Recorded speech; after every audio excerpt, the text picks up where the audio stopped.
I've also shared this PPT with you on the classroom. So the qualitative characteristics, starting with the relevance, reliability, which itself is preceded by decision usefulness, and then the concepts of neutrality, prudence, and all. I'll take them up when doing the accounting concepts. Also, completeness, timeliness, comparability. So now we come to the advantages of accounting. Now, when I start with the advantages of accounting, I am basically talking about the usage of accounting in the current business scenario. Starting with the first point, accounting basically helps us to keep a complete and systematic record of all the financial transactions that are taking place in the business on day-to-day basis. So you then put them in a proper format, summarize them so that these statements are accessible when and wherever required. Second point is determination of selling price. So we already know, all of us know this, that cost, so cost plus your profit margin will give you the selling price of the product. So this cost element, from where is it determined? We have done the definition and meaning of cost accounting. So there we determine the cost of production of goods and rendering of services, and then the appropriate profit margin to cover other expenses and stock up some additional funds for the firm is decided, and accordingly the selling price of the product is fixed. Third is valuation of the business.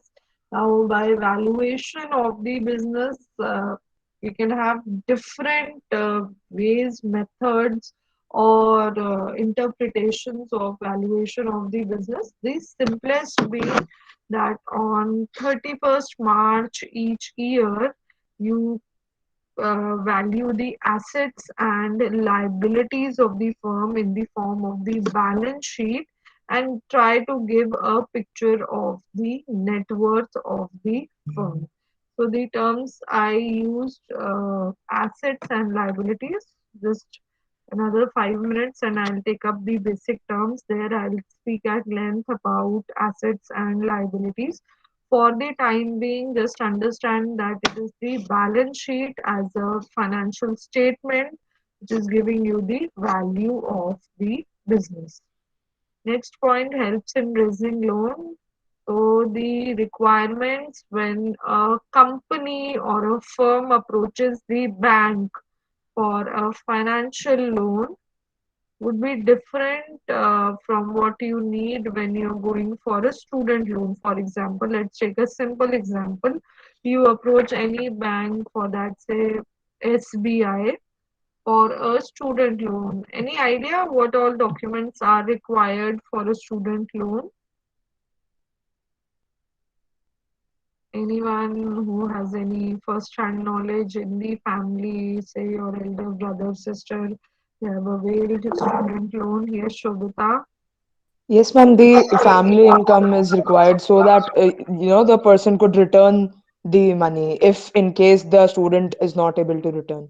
Okay, so the proof of family income, Yes, ma'am. verifiable proof is required. Okay, thank you. Yes, Sagar would also like to add something to this. Yes, Sagar, you have the. Mainly, ma'am, ID proofs, Okay, and if the loan amount is above the 10 lakh and student want to study for abroad, then they want something as a security. okay, okay. So what kind of security? Again, the property papers and everything? Yes, Yes, ma'am. ma'am. Maybe assets. Okay, some asset proof is required there. Ma'am, if the parents are taking the loan for student, then the assets are required. But if the student itself is taking the loan, so the rate is also less for the abroad studies, and then we don't have to give an asset. Yeah, so there then you need some undertaking from the college or university. Yes, ma'am. They'll give, yeah, show the approval of your admission and everything. Okay, let's just summarize this. Anant has also added that admission receipt, rightly said, family income proof and ID proof. These are some basic documents that are required when you are going for availing the loan as a student. And if I am taking a loan in my name, I would require my income proof, income tax returns, and all to be submitted to the bank. Again, when a company or a firm is taking loan, it's in its own name, then all the financial statements in detail are required. Certified audited financial statements are required to be submitted with the bank. So accounting is the only way through which we are preparing these statements, and hence when raising loans, these statements are of use to the firm. Evidence in the court of law. So, if the firm is facing any legal dispute, any litigation issues, and in the court proceedings, then the evidence with respect to the financial performance of the firm, the acceptable evidence are the audited financial statements of the firm. So again, mandatory for firms to prepare their accounts, submitted them, get them audited. And last point here, okay, not the last point exactly, but the next point is that comparative analysis both within the firm, that is intra-firm, and inter-firm between the firms is possible when proper record of all the transactions and proper financial statements are being prepared by the firm. So auditing is also possible when accounting is done in a proper manner, because auditing is basically rechecking, certifying, ensuring that for each transaction evidences are there, and then everything has been recorded as per rules, principles, and proper practices, accounting practices have been followed. So audit is possible only when proper accounts have already been prepared. And once all these statements are in place, effective and efficient decisions can be taken at the firm level. Coming to the limitations of accounting. Now, limitations of accounting come up with the definition itself. It says that transactions and events which are financial in nature will be recorded.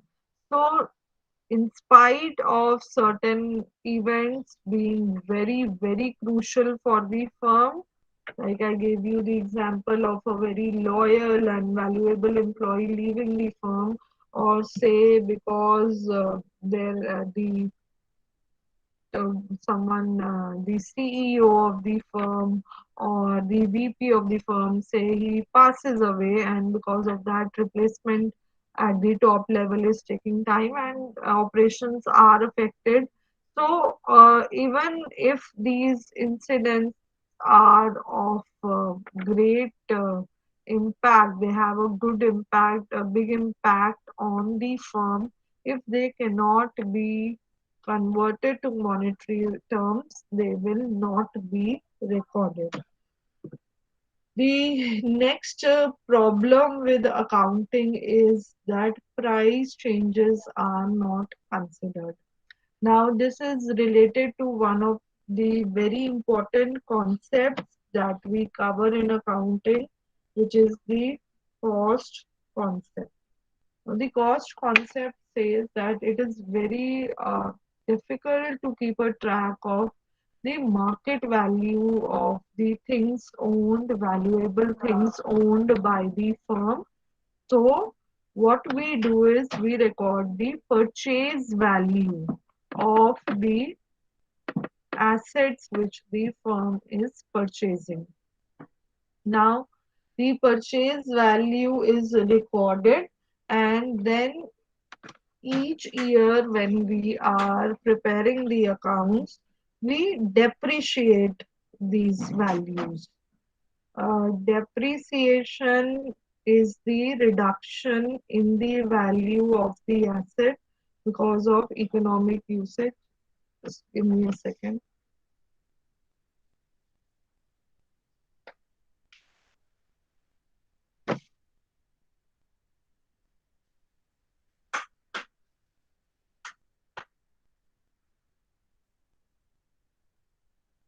Okay, so depreciation is a very important concept which is directly related to the cost concept. So let's take a very simple example. Say you visit a car showroom and you purchase a brand new car. You're very happy to purchase the car. You make the payment, you get on road with the car, and at the next red light you there's a change of mind and you feel that okay, a bigger car would suit me more, or say this is a manual car, an automatic car would suit my requirements more. From that first red light you take a u-turn and you go back to the showroom and you say that okay, this car I purchased for 12 lakh, now I'm not interested. Please take it back, and the next car available, the higher model or the next car valued at 16 lakh, I want to purchase this. So, will the showroom management will it take back the car at 12 lakh rupees? You've No, hardly No. traveled no, no, 500 no. No, ma'am. meters. Okay, so I think that the answer is very clear to all of us. Even that 500 or 100 meter or 50 meter outside the showroom, and you're not getting that value back. Why is it so? Ma'am showroom से निकलते ही vehicle के price गिर जाते हैं, हाँ जी, क्यों depreciate हो जाती है। डेप्रिशिएट हो जाती है? ऑन रोड आते ही वैल्यू गिर जाती है क्योंकि अब उसकी यूसेज हो गई है। Okay, and in financial terms, in accounting terms, we say that this asset has depreciated.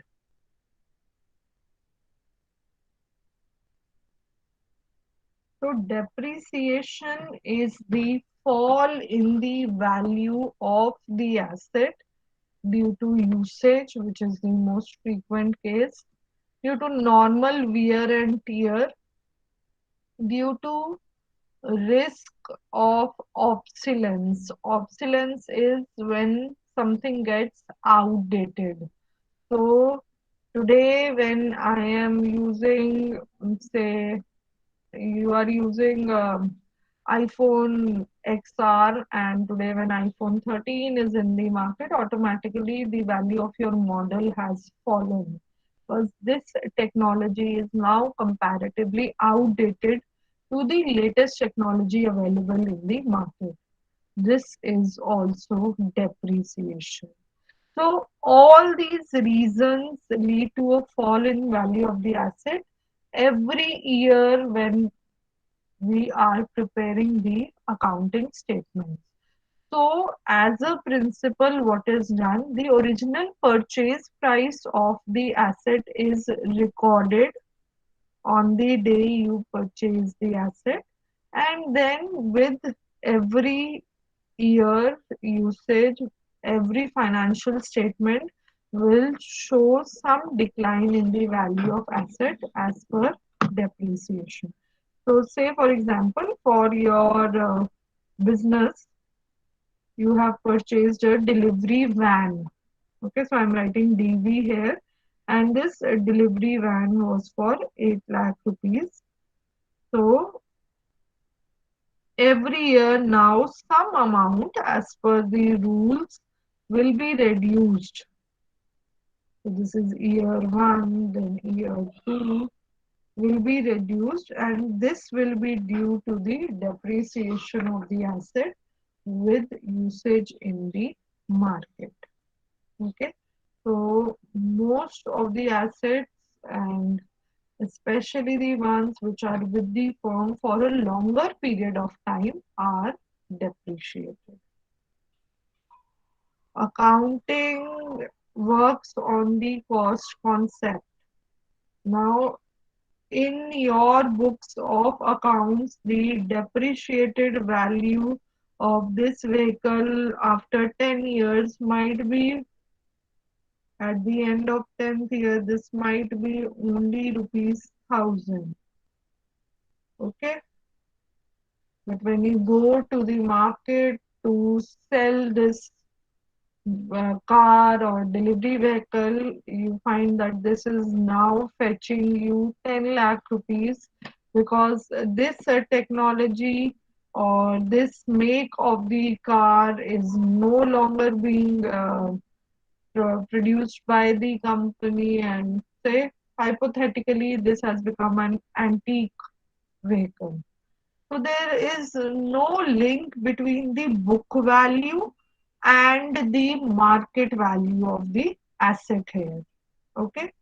So this kind of scenario can again arise with respect to some other assets in the firm, say some furniture in the firm has zero value because it has been depreciated, but then again when it is sold in the market, it is fetching a good amount. So here what we find is that the book value, the value in the financial statements, is not matching the market value. This can again be a limitation of accounting. Any questions here? Is this clear? Making sense? Yes, ma'am. Okay. Okay, so then we move to the ma'am I have next. A question. Yes, Abhishek. Ma'am जैसे हम गाड़ियों की servicing कराते हैं हर हाँ जी, महीने, जिससे उनकी लाइफ स्पेन बढ़ जाती है हाँ जी. और कॉन्टिन्यूसली उस पर डेप्रिसिएशन भी लग रहा होता है, हम्म. तो एक तरफ गाड़ी की वैल्यू बढ़ रही है और एक तरफ डेप्रिसिएशन लग रहा है, तो ये बेटा वैल्यू तो नहीं बढ़ती सर्विसिंग से, बस ये होता है कि थोड़ा उसकी लाइफ बढ़ रही है, या इकोनॉमिक लाइफ आप बोलो, उस सेंस में बढ़ रही है, बट फिर वो चीज कंसिडर नहीं होगी अकाउंट्स में. मैम बट मॉनेटरी ट्रांजैक्शन है, अगर हम सर्विसिंग के पैसे भी तो हाँ, खर्च करें. सर्विसिंग की कॉस्ट आप दिखाओगे, पर उससे जो वैल्यू एडिशन हो रहा है वो आप मॉनेटरी टर्म्स में वैल्यू नहीं कर सकते. आप सिंपली ये बोल सकते हो एज अ लेमन कि इसकी लाइफ 1 साल बढ़ गई या 1.5 साल बढ़ गई, इतनी अच्छी सर्विसिंग मैंने टाइम पर करवाई है, 4 साल लाइफ बढ़ गई एसेट की, आप ये बोल सकते हो. पर आप मॉनेटरी टर्म्स में कितना वैल्यू एडिशन जो आपको लग रहा है वो आप उसको कहीं पर भी शो नहीं कर सकते. Okay ma'am. Okay, any other question? Okay, let's move to the next limitation then. Then there are alternatives available when we are following the recording. We are recording transactions and then we have to work on some transactions. तो वहां पर जब method कोई apply करना होता है कि किस मेथड से आप कैलकुलेशन करके आंसर पे आओगे, वहां पर ऑल्टरनेटिव्स अवेलेबल होते हैं जो कि from person to person vary कर सकते हैं, from firm to firm vary कर सकते हैं, and because of that there can be a lot of confusion. So this again becomes one of the limitation of the firm. So there are two things given here. If you have a look clearly here, दो situations दी हैं. One where the inventory cost is ascertained by LIFO or FIFO, and second is stock may be valued at cost price or market price. अब इससे पहले, yes Niharika. Ma'am, do we also record appreciation of the property in accounts? Look, appreciation again, property is a very generic term. हम accounts में सब assets, fixed assets depreciate करते हैं except one asset, which is, yes, the commerce students will tell me, which is the asset which is not depreciated.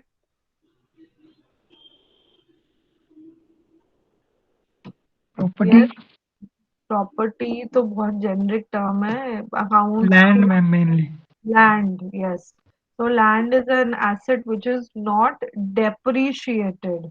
अब appreciation क्या होगा, वो आप फिर जब sell off करते हो, dispose off करते हो, तब आप अपना cost और selling price में difference लेके तब वो record कर सकते हो.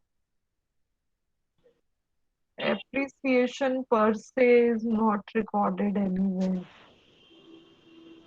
Okay, ma'am. Okay. Yes. Any other question? Okay. So I was talking about alternatives.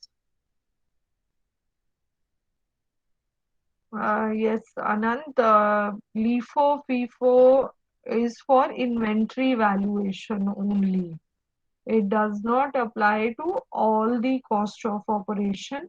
It is only when we are valuing our inventory, which the firm is having, that we can go for alternative of the three. And we actually have more methods also, but the most common used methods are LIFO and FIFO. So mentioning there, you mention it there, and if you are making a change also from one method to other, you mention in the footnotes with the reason there. So it is only specific to the inventory valuation. Okay, what I do is with respect to alternatives, जो क्योंकि हम depreciation की बात कर रहे हैं, सबसे पहले मैं डेप्रिसिएशन का ही बताऊंगी आपको कि डेप्रिसिएशन में ही दो कॉमन ऑल्टरनेटिव्स होते हैं and the firm can use either of the two. One is straight line method. I will take a blank slide.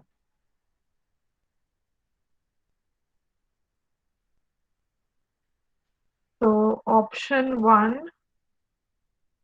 with the firm is to go for straight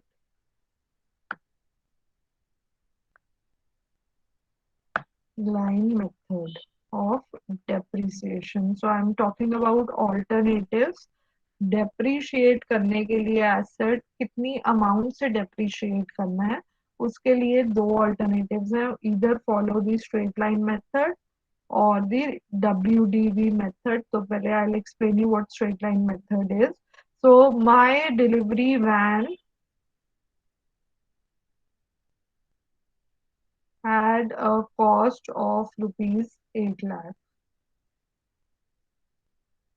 Say when I purchased the asset, the expected life was 8 years. Expected, okay, with this make, this model, this van will at least serve me for 8 years.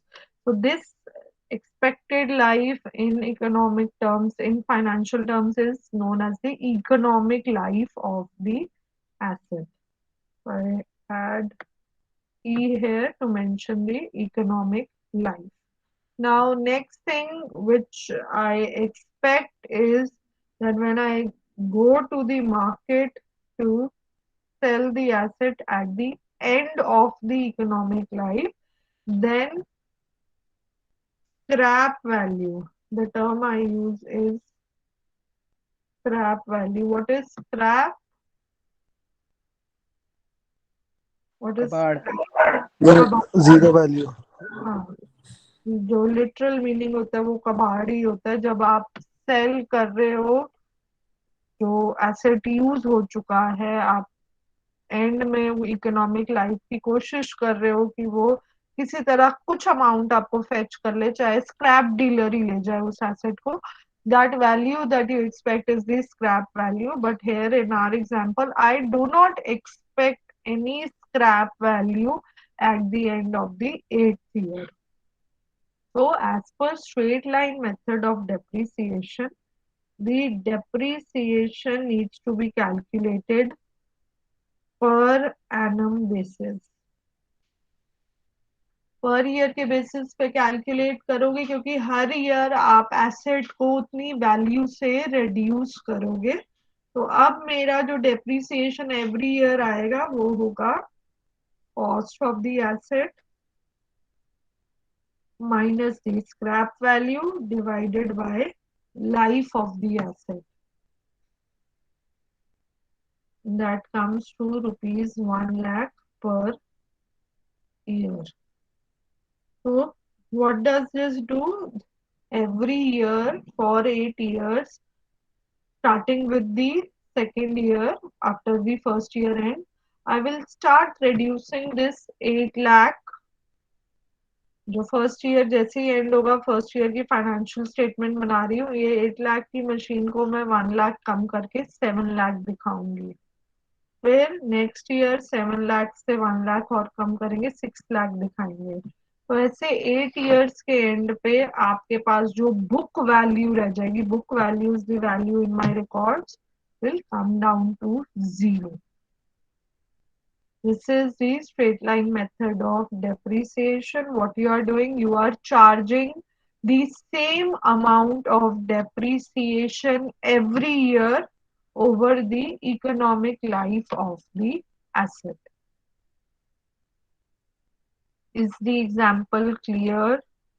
You are charging the same amount of depreciation, bringing the asset to 0 value once 8 years of economic life of the asset has expired. Straight line method of depreciation. Second option, before the firm. When the firm is making a choice among the alternatives available for charging depreciation, then option 2 before the firm is the written down value method. तो उसमें क्या होता है, उसमें आप same amount of depreciation नहीं रखते, आप एक सेम परसेंटेज से हर ईयर एसेट को रिड्यूस कर देते हो। So say for example the depreciation rate, the depreciation is at the rate 10% कर लेते हैं अभी सिंप्लिसिटी के लिए।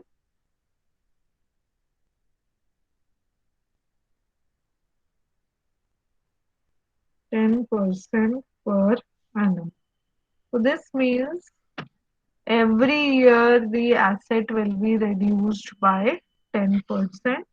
तो स्टार्ट करते हैं, कॉस्ट है 8 lakh rupees, depreciation, I am giving a subscript here so that the year is clear.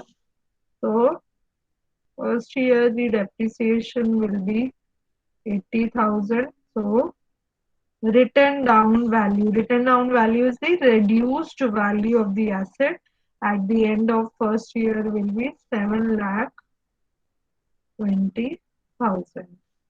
Now in the second year again the depreciation rate is the same, but unlike straight line method, now we will have a different amount of depreciation which will be 10% of this 7,20,000, which comes to 72,000, and now the value will come to 6,48,000.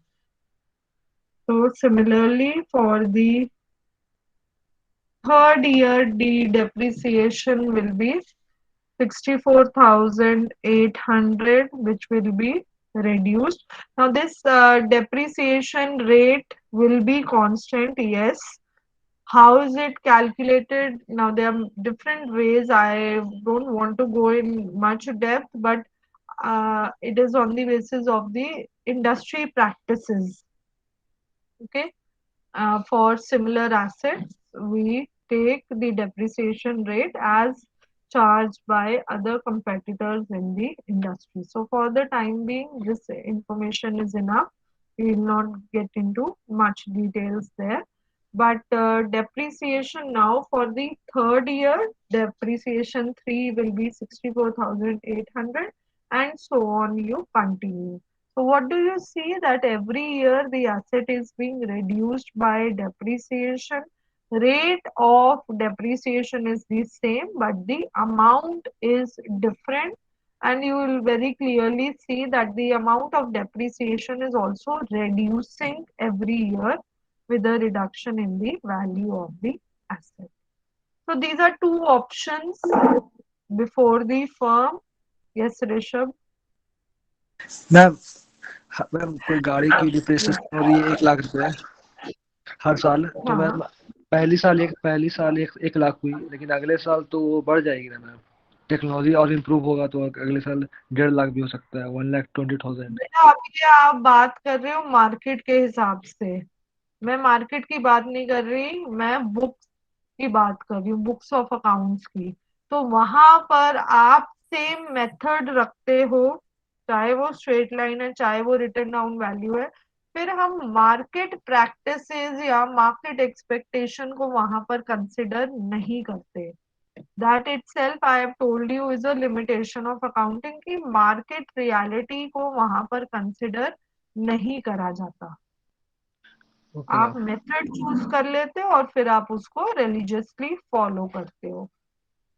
This yes choice of method may vary from firm to firm. And again, within the same firm, after a few years, the CA or the people in the accounts department might feel कि अब हमें ये method change करना चाहिए, तो वो भी करा जा सकता है। बट जहां पर ऑल्टरनेटिव्स आ जाते हैं, वहां पर कंफ्यूजन भी आ जाती है। So in these cases, accounting can become misleading and confusing for the firm. Okay, so I come back to the limitations.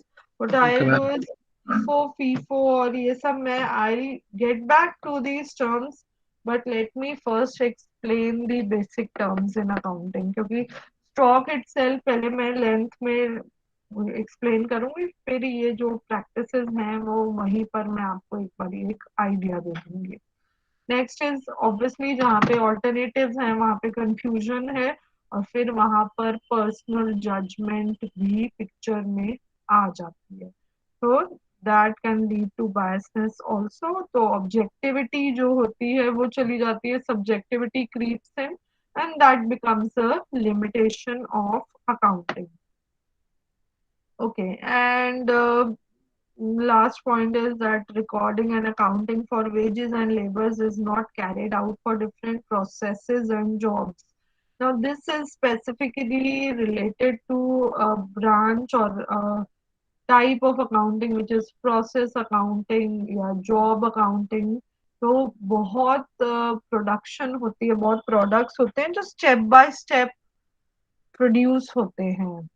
तो अगर मैं बात करूं, जैसे मैंने पहले भी एग्जांपल लिया था, कार मैन्युफैक्चरिंग है, कार का प्रोडक्शन प्लांट है। तो जो इनपुट्स हैं वो सब अलग अलग जगह से आ रहे हैं और वो एक जगह आके असेंबल हो रहा है, तो इसमें स्टेप्स इन्वॉल्व हैं। तो स्टेप वाइज कॉस्टिंग जो होती है उसको जॉब कॉस्टिंग बोलते हैं, जॉब वाइज कॉस्टिंग होगी। या अगर अलग अलग प्रोसेसेस इन्वॉल्व हैं तो प्रोसेस कॉस्टिंग होगी।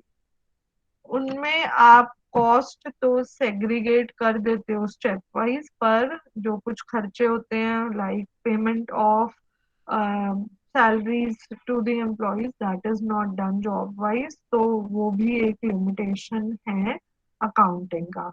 बट मोर और less the main problem with accounting is one, it is not considering non-monetary transactions. 2, it is not considering the market changes. And 3, because of alternatives available, subjectivity comes into picture. So that can lead to a lot of confusion. Okay, so these were the limitations. I will move to the basic accounting terms after this, but for today, this is enough because we are studying